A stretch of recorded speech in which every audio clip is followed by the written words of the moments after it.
আসসালামু আলাইকুম সম্মানিত ভিউয়ার্স, আপনারা সকলে কেমন আছেন? আশা করি ভালো আছেন। দেশ কিংবা প্রবাসে থাকা সকল ব্যাংক গ্রাহকদের জন্য বাংলাদেশ ব্যাংকের নতুন একটি নির্দেশনা নিয়ে আজকে আপনাদের মাঝে হাজির হয়েছি। প্রিয় দর্শক, খেলাপি ঋণের আগে পর্যন্ত চলমান ঋণ নবায়নের সুযোগ দিল বাংলাদেশ ব্যাংক। প্রিয় দর্শক, আপনারা যদি আমাদের চ্যানেলটিতে একদম নতুন হয়ে থাকেন তাহলে অবশ্যই চ্যানেলটিতে লাইক কমেন্ট শেয়ার করে পাশেই থাকবে। আর আপনাদের একটি লাইক কমেন্ট শেয়ার এর ফলে আমাদেরকে নিত্য নতুন সব নিউজ উপস্থাপন করতে উৎসাহ যোগায়। ধৈর্য সহকারে পুরো ভিডিওটি দেখুন। ব্যাংকারদের মতে বর্তমান অর্থনৈতিক চাপে উদ্বেগ ব্যাংক ও গ্রাহক উভয় পক্ষের জন্য স্বস্তির বার্তা।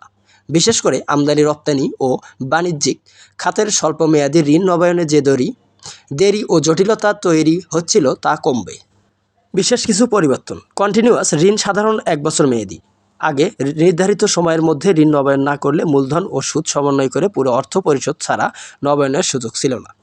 নতুন নিয়মে মেয়াদ শেষ হওয়ার পর গ্রাহক অতিরিক্ত 3 মাস সময় পাবে। এ সময়ের মধ্যে বকেয়া সুদ পরিশোধ করা হলে ঋণটি নবায়ন করা যাবে এবং তা খেলাপি হিসেবে গণ্য হবে না। তবে 3 মাসের মধ্যেও সুদ পরিশোধ না করলে ঋণটি খেলাপি হিসেবে শ্রেণীকৃত হবে। সেক্ষেত্রে মূলধন ও সুদ সমন্বয় করা পর্যন্ত নবায়ন সম্ভব হবে না।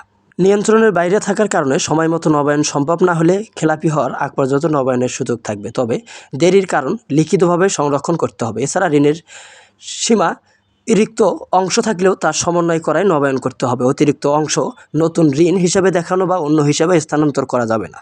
এর মধ্যে কিছু সতর্কবার্তা রয়েছে, আসুন জেনে নেই। কেন্দ্রীয় ব্যাংকের এক ঊর্ধ্বতন কর্মকর্তার নাম প্রকাশ না করার শর্তে বলেন, ঋণ পরিশোধ ছাড়াই নিয়মিত রাখার সংস্কৃতি তৈরি হলে তা দীর্ঘমেয়াদে ঝুঁকিপূর্ণ হতে পারে। তাই এ সুবিধা বাস্তবায়নে কঠোর নজরদারি প্রয়োজন রয়েছে। সংশ্লিষ্টরা মনে করছেন, সাময়িক স্বস্তি দিলেও এ নীতির সুফল নির্ভর করবে যথাযথ তদারকি ও শৃঙ্খলার উপর। প্রিয় দর্শক, আজকের মতন এই পর্যন্তই। পরবর্তীতে সব নিউজ পেতে আমাদের সঙ্গেই থাকুন।